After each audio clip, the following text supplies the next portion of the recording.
Hey everybody, today I want to do a quick video on some of the different types of real estate investors. Now this is certainly not all of the different types of investors, but some of the more popular ones, some of the more common known ones, but just want to get into a little bit of the details on them just to kind of make you aware of some of the different strategies that investors look at when investing in real estate. So the first one, I think it's the most common one that people hear of are the flippers.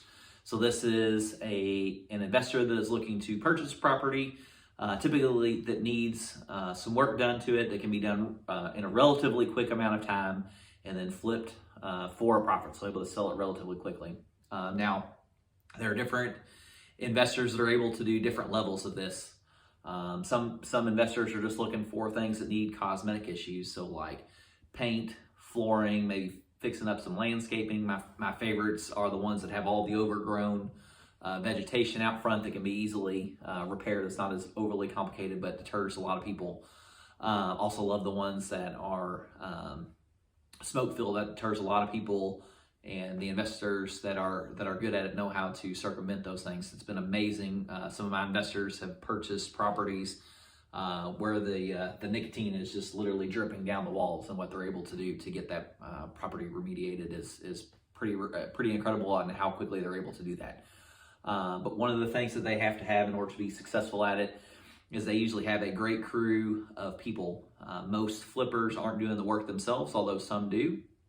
But the ones that are really doing a quantity of homes and good numbers have a good quality crew of people that know how to do the things for the house. You know, they might know the basics on electrical and plumbing that need to be done, but they don't know the intricacies and rely on those professionals. So having those great group of different vendors that can go in and do the repairs to the properties is a vital part of it. And then learning how to coordinate them all to effectively and efficiently get through that process so it can get back up on the market and get to a new buyer. So typically if you're doing that, usually, most of my flippers have wanted to get it done 8 to 12 weeks. Some of them faster that can get them back on the market and moved. We can also take advantage of some of the different opportunity zones. Get into more details on that in another video. So the next one that a lot of people are familiar with is more your long-term rentals. So this is going to be your more traditional rentals where you go in and rent an apartment or rent a home for 12 months. So different set of numbers that we're looking at when we're looking at the returns there, right? So we have a longer-term picture of how that property is going to continue to provide income for the property. Don't want to get into all the details on that one, but wanted to know that we want to look at return if you're in a position that you're paying cash for those properties and what those returns look like, or the different types of financing that are available for people in this situation to try and make their numbers work. In most cases, not all cases, but in most cases, you're not able to do your traditional 30-year mortgages like you are when you purchase a home. It's going to be something shorter, but there are lots of different lenders with different financing capabilities for these properties. And so having a good real estate agent that can help direct you and guide you to some of those is going to be a vital part of that process. And then certainly shopping around. Some lenders are great for a while, and then, you have to change over, their programs get changed and you have to look for other options. Or even if they still have great options, we have new lenders that get competitive and want to kind of crack into that market, and so they'll come up with some great incentives for lenders. So we have to pay attention to that ever-changing market and how that looks.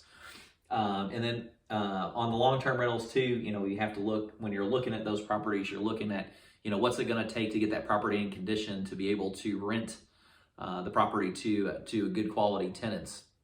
You want to look at the age of HVAC and roof and some of those big expenditures, because that can drastically affect your profitability for those properties.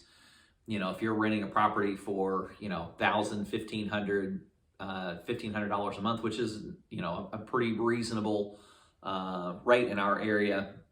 If you have to go and replace the heat and air in that first year, you're probably going to be spending anywhere from $5,000 to $8,000. So that's eating up a substantial portion of your rents for that year. So you have to pay attention to those items, and how we budget for them is all something that needs to be taken into consideration when you're doing those properties.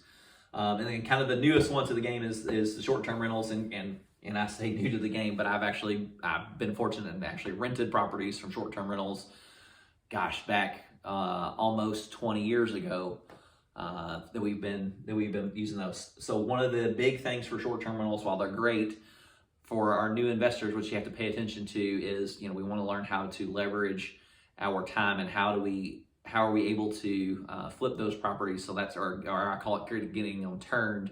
If you have a guest that's moving out at 10 o'clock in the morning and a new guest coming in at 4 o'clock, we have to have some strategies on how we get that property turned and efficiently ready for the next guest. Most of the time, short-term rentals are going to be considered kind of less than 30 days, although there are some that you can be 30, 60, 90 days for those. The other important part of short-term rentals for our investors is most of the time the property you're purchasing is not going to be furnished. And for those short-term rentals, it needs to be furnished, right? If you're going to rent a short-term rental, you typically want most of the amenities that you're going to have at home. So that's something that would be on the responsibility of the investor to have. So, that gets into, tables and chairs and cutlery and plates and dishes and lots of different cooking items for the kitchen and, couches and love seats and TVs and internet access and some basic toiletries are typically provided, like toilet paper and paper towels and some of those things just to kind of get people started. And then you get into beds and sheets and towels and washcloths and all those fun things.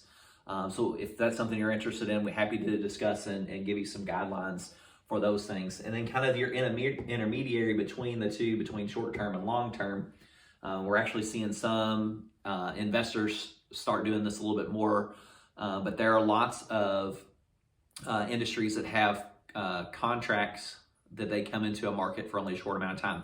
The one that most people have heard of are the travel nurses, that have 13-week contracts, but a lot of them get them extended. But there are also plenty of other businesses that do the same thing. So in our market, in the Louisville, Kentucky market, there's even some of those that do it around Churchill Downs and around the spring meet and the fall meet that they do at Churchill Downs. So there's plenty of opportunities, not just the travel nurses that are taking advantage of those short-term rentals where it might be 3 to 6 months for those contracts. So that's another opportunity.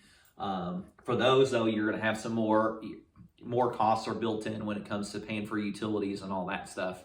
But you do typically get more of a premium on your rent. So it's lots of different opportunities to make some money in the real estate game. So I just want to go over a few of them. If you guys have any questions, be happy to answer more of them and give you some guidelines, even manage some of these different things. So happy to answer any questions. Feel free to follow the information below. Have a great day.